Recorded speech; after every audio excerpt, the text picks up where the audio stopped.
Hi, my name is Mike Aben, and once again, welcome to Children of a Dead Earth, the most realistic combat simulator ever. And what we're doing with this series is going through the various campaign missions and going for gold with each of them and showing you how to do it. So, this is now mission number 2 called False Flag, and we're going to get ourselves into some combat.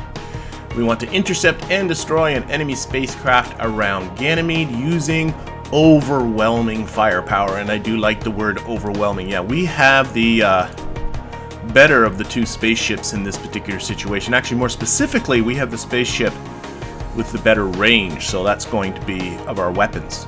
So that's going to factor into how we're going to do this. But again, we are looking at achieving gold. So in order to achieve gold, we have to beat these records. One of the requirements is to do it in under 2 hours and 38 minutes. That's definitely the more challenging of the two. The other one's to be alive. I would think that would be a requirement of completing the mission anyway. But the other one is to come out of it unscathed, to not take any damage. So in fact, that's the one we're going to go for first, is to do this unscathed, because that's the more, I don't know, what I would consider kind of normal thing to do. And once again, we're going to be ignoring these tutorials. They'll pop up now and again, but hopefully not too much. So let's take a look at this. This is us in this green orbit around Ganymede, and this is our enemy in this red orbit. And you can see the two orbits are very different as far as their eccentricity goes, but once again, they are in the same plane, so that does make things a little bit easier for us. Okay, let's take a look at our vessel here. So we'll take a look here. We have here this patrol ship. And a little different thing to notice about this vessel compared to the vessel from the last episode is we now have armor. We have this plating on top of it. Protecting to some degree vital components of the ship. And you can click and see inside if you want to see inside. Ooh, we have the crew module back there. You never noticed that. And then there's a reactor. So fission reactor, crew module. Okay, I won't comment past that. Alright, let's take a look at our weapons though. So our primary weapons we're going to be using is right up here at the front. They're the rail guns. We have 3 rail guns. They each have 30,000 rounds in them.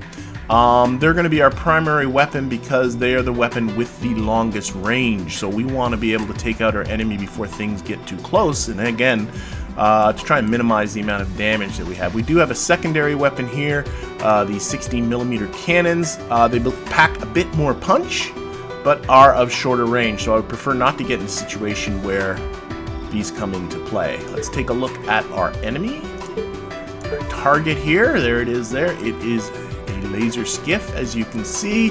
Again, armored, and its primary weapon that's going to come into play. It's a laser skiff, so not surprisingly, lasers. So unlike our railguns, which are projectile weapons which fire metal projectiles at great velocity, punching holes in ships and doing damage that way, this is a cutting weapon. And the thing is though that its effective range is less than our effective range. So what we would like to do is be able to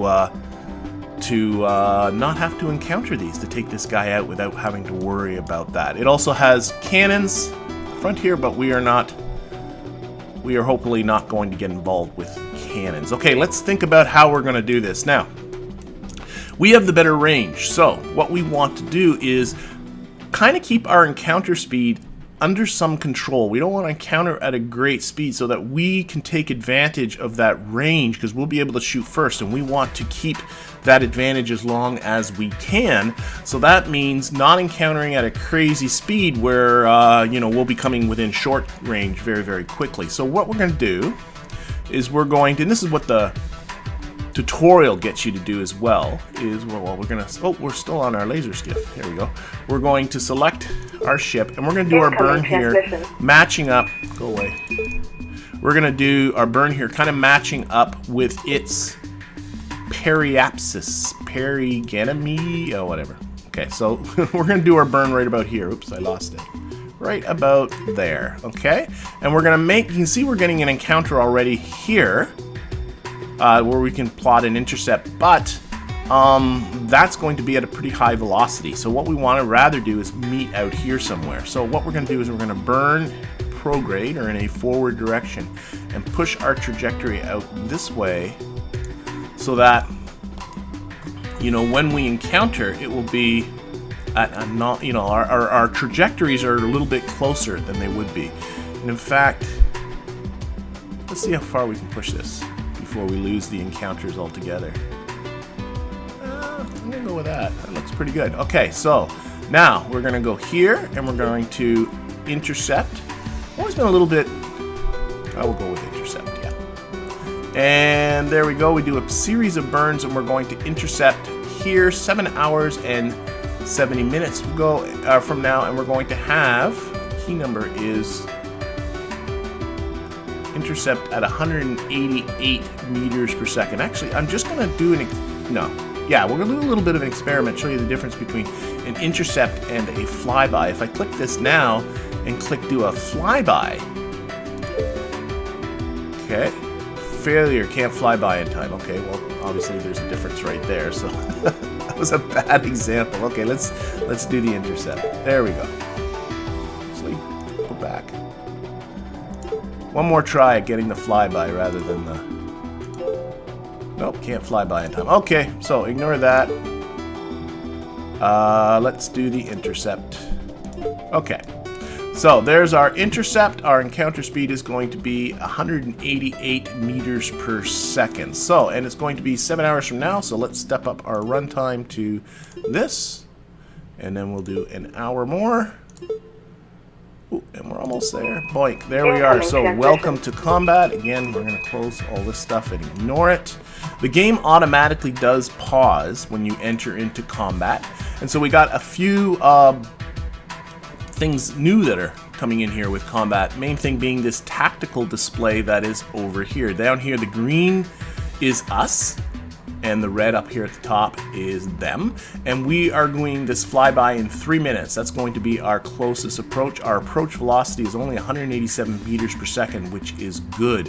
You can see here that these are the range of our weapons. So this is the range of our cannons. You can see we're nowhere near using the cannons, but we are almost ready to use our railguns. So that is great. Now, if we click on them, you can see that this flips around. So this is their first weapon that we will encounter, but you can see we are still a good, 15 kilometers away from encountering the range of their laser weapon. So what we want to do is disable them before this laser weapon gets into play. Alright, so let's get back to our perspective. And what we're going to do is give our ship an order. And our order is going to be, the tutorial wants us to do a full home. I'll do that, yeah, we will, because we're going to change that order in just a little bit anyway.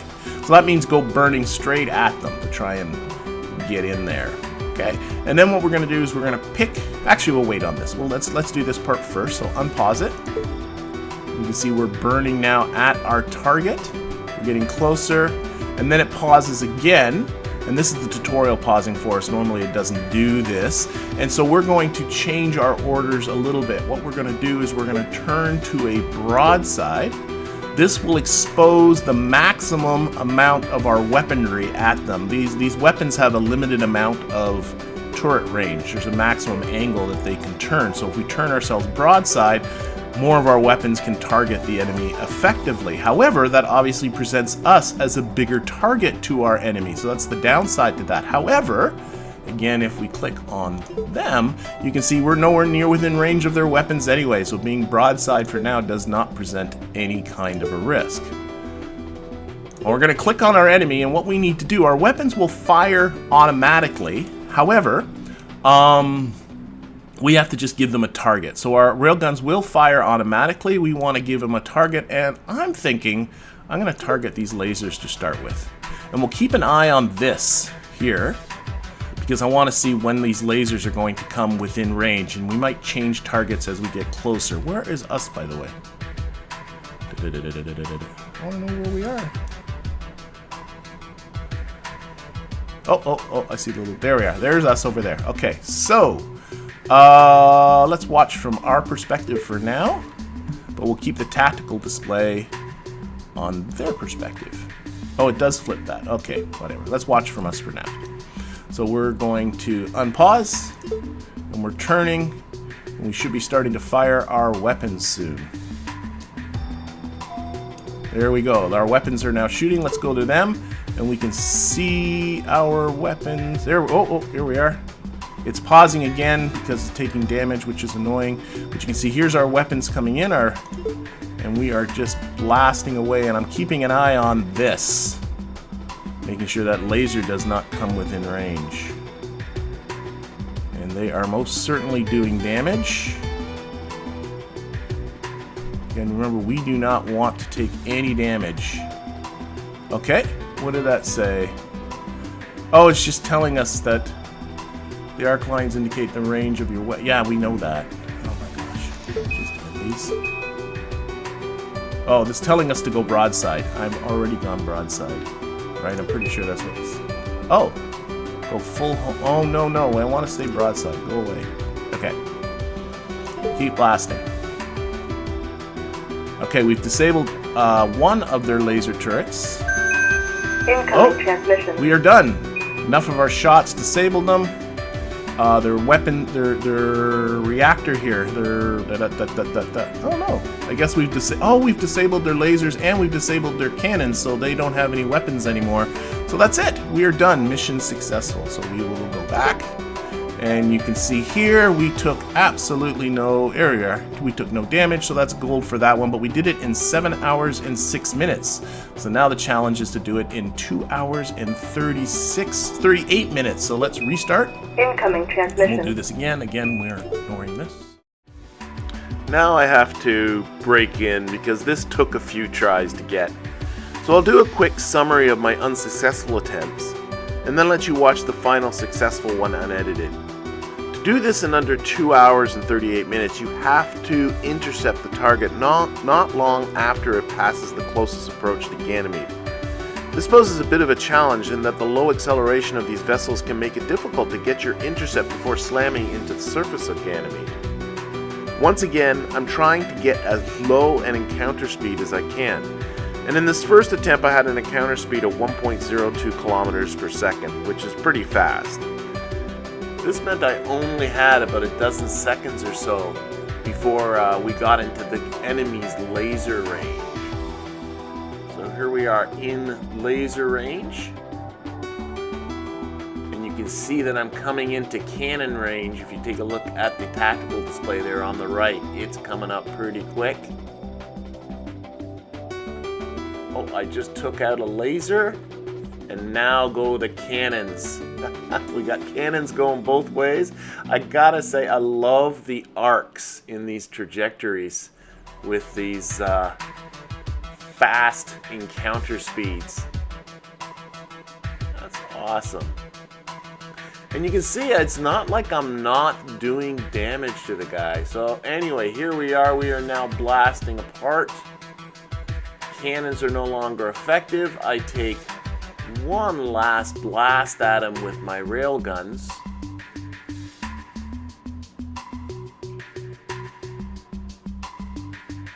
But it doesn't take very long before they are out of range as well. There we go, that's it. Are out of range and moving apart. But I did manage to do some damage to him. I managed to disable all the laser turrets, a fuel tank, and his radiation shield. I managed to fare better, losing only a radiator and taking far less armor damage. So as we came in here for the second approach, now at 1.2 kilometers per second, I thought things were looking okay. So we're back here with the enemy vessel.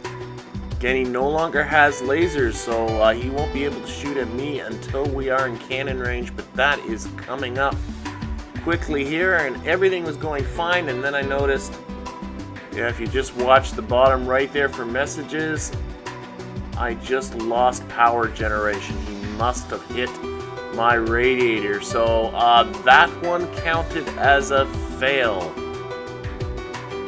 In round 2, the position of my ship was such that I actually had to reverse direction in order to encounter the enemy ship in time. This resulted in an intercept speed of 3.51 kilometers per second, and even worse, about 3/4 of my fuel was spent before a shot was even fired. This one was doomed from the start, and I blew past without having the fuel to achieve another encounter. My next starting location was far more encouraging, and I was able to come in low over the night side of Ganymede and intercept the enemy in only 2 hours and 4 minutes with an encounter speed of 972 meters per second. This one looked like it might be it, as I pummeled him while my trajectory remained outside of his laser range. I took out his engine and 2 lasers on the first pass and plotted a second intercept with an encounter speed of only 74 meters per second. With his engines out, this was the proverbial fish in a barrel situation, and it was over in seconds. Unfortunately, the whole affair took 9 minutes too long. This time, it was the 4th try that was the charm. So let's go back to my original narration. See there, so we need to give. We are coming in nice and close. We're going to do that whole getting close to Ganymede thing again. I really like that way of doing it. Get closer still. Oh, this looks beautiful. Okay, 2 hours and 20 minutes. Intercept. We're going to meet him in 2 hours and 20 minutes. Our encounter speed's under half a kilometer per second. Okay, let's do it. Boom. Boom. Boom. Okay. We are turning ourselves broadside. Because we are coming in fast. We'll select him. And we will target his nuclear rockets for now. And let's do it. There's us.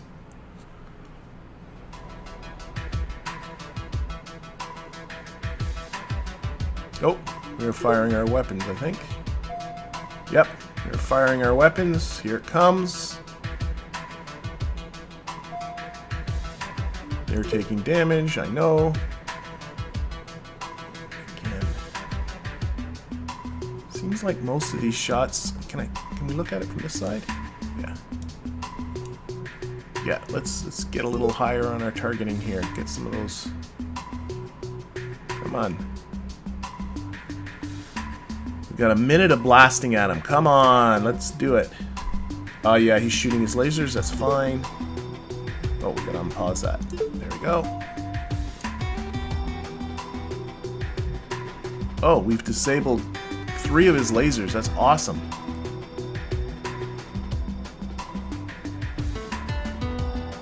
Oh, come on. We've disabled the rocket. Okay, let's go for some of these cannons too. Let's pummel them. Incoming transmission. Bam! We did it. Okay, there we go. Let's back out of here. And there we go. Time elapsed 2 hours and 20 minutes underneath the record. So that would be good enough for gold. So took a few tries, but we got it. I hope you enjoyed this, and I hope to see you again for the next one.